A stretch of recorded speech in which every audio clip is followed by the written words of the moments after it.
Le roi Bertrand d'Aldoria était un homme d'une sagesse reconnue et un père aimant.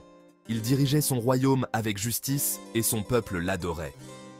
Pourtant, même un roi aussi sage que Bertrand devait faire face à son lot de problèmes. Sa fille, la princesse Élodie, était la source de ses malheurs actuels. Belle, intelligente et gentille, Élodie faisait la fierté d'Aldoria. Cependant, elle était aussi incroyablement têtue, un trait de caractère qui s'avérait assez gênant lorsqu'il s'agissait de son mariage. Élodie avait atteint l'âge où une princesse était censée se marier. Des prétendants venus de loin affluaient à Aldoria, désireux de la conquérir.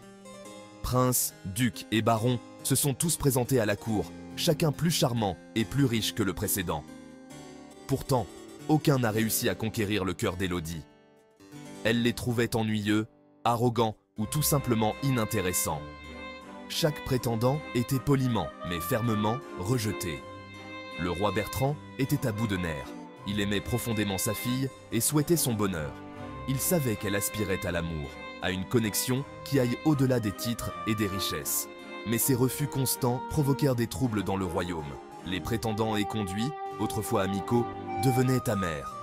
Les alliances étaient mises à rude épreuve et des murmures de mécontentement commençaient à se répandre au sein de la noblesse.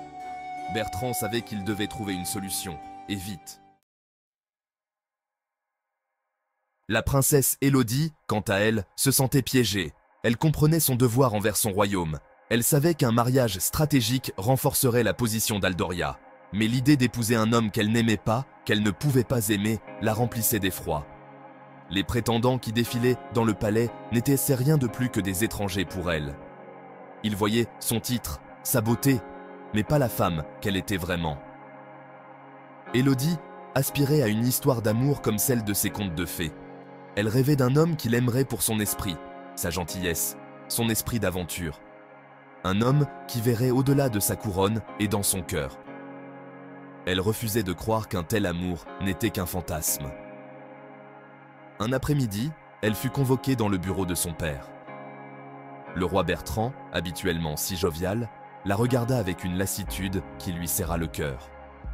Il lui parla de devoir, de responsabilité, de la nécessité d'un héritier pour assurer l'avenir d'Aldoria. Élodie écouta patiemment, son cœur s'alourdissant à chaque mot. Elle aimait profondément son père, mais elle ne pouvait pas, ne voulait pas, compromettre son propre bonheur au nom de l'opportunisme politique.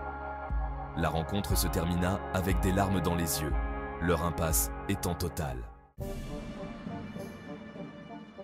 Le roi Bertrand, bien qu'étant une âme douce et gentille, n'était pas dépourvu de ruse. Il réalisa qu'une approche directe avec Élodie était vaine. Il avait besoin d'un plan qui apaiserait les prétendants mécontents et qui, peut-être, permettrait même à sa fille d'épouser un homme digne de ce nom.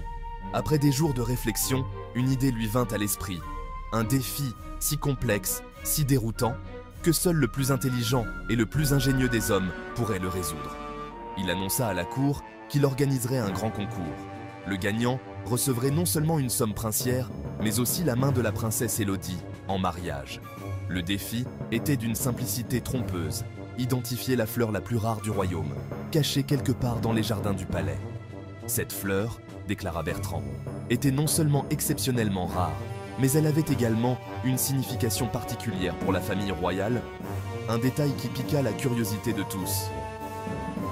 Les prétendants, revigorés par cette nouvelle opportunité, acceptèrent volontiers.